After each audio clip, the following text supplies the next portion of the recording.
How's it going, everyone? My name is Dylan Walker for Yahoo Esports. I've got Jay Puryear here from Treyarch.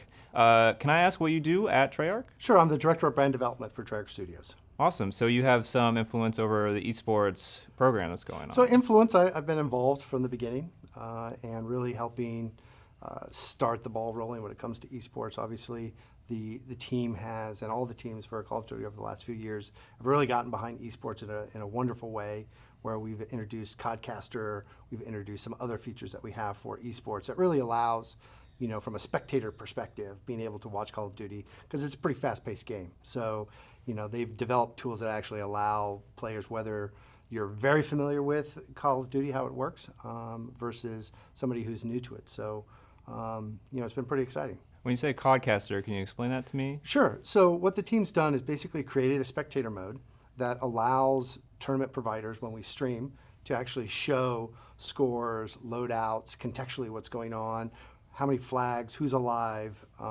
in the particular game modes. Well, that's incredible. So you mentioned to me you're kind of like an old head around Treyarch. I'm an old Esports. guy, yeah. So can you tell me like a little bit? I know you've been to some LANs before. You recently got back from London. Yeah. So over the course of the last 4 or 5 years, I've really been involved in the scene and helping tournament providers as well as the community itself to be able to support the esports scene for Call of Duty. It's always, to me, it's exciting when you go to these events to see how the fans react and the energy, and you're really starting to see more and more fans following teams where it's starting to feel, like a regular sporting event. A traditional sport, yeah. So I did some interviews over in Europe where a lot of the people were coming for the first time. They're like, oh my gosh, I've never been to an esports event. This is spectacular. We've got people doing the waves, people have signs. And so I think as we start to see, how this is starting to grow as a sport, as a spectator sport, I think it's really exciting to see the future of where we're going to be going, in the next few years with Call of Duty. Excellent. So can you tell me, a little bit about that future? I know that there's a different iteration of Call of Duty every so often. Every year, once a year. So how does that annual cycle? How does that play into this World League you have going on now? So the thing that we're really looking at right now, if you look at the Call of Duty World League from a franchise perspective, right? It's not about a particular game. So what we want to make sure happens is we're creating a league that has the ability to go from year to year, but also having the game make sure that it develops certain core features like the CodCaster mode that we talked about. So it's important for us to make sure that from a franchise perspective, we have these pillars of here are game modes that we're going to be looking at, here's what CodCaster is going to have, and really defining these features from a franchise perspective. So it's really about having these tools in the game that allows us from year to year be able to produce Call of Duty World League. So it sounds like maybe future iterations of Call of Duty might be kind of designed with esports in mind when they approach these things. I think we're looking at from a map perspective, from a design perspective, it's definitely on the top of mind as far as what we're going to be doing.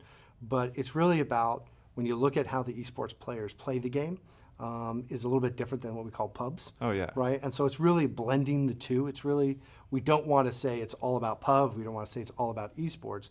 What it's about is really making sure that we produce the best overall experience, because the pro players are going to push us, right? Because they play at such a high level. Yeah, they'll find the little exploits and they'll look at line of sights that we never thought of. They're using content in ways. So, most people who call in a score streak are, I just want to hurry up and get the most kills. Right. They're like, okay, I'm going to take a step back. I'm going to see what's going on the mini map. The communication's a lot better. Obviously, the skill set that they have is better. So you just see them using the content in ways that most people don't. And I think to me, what's great about it is it's very aspirational.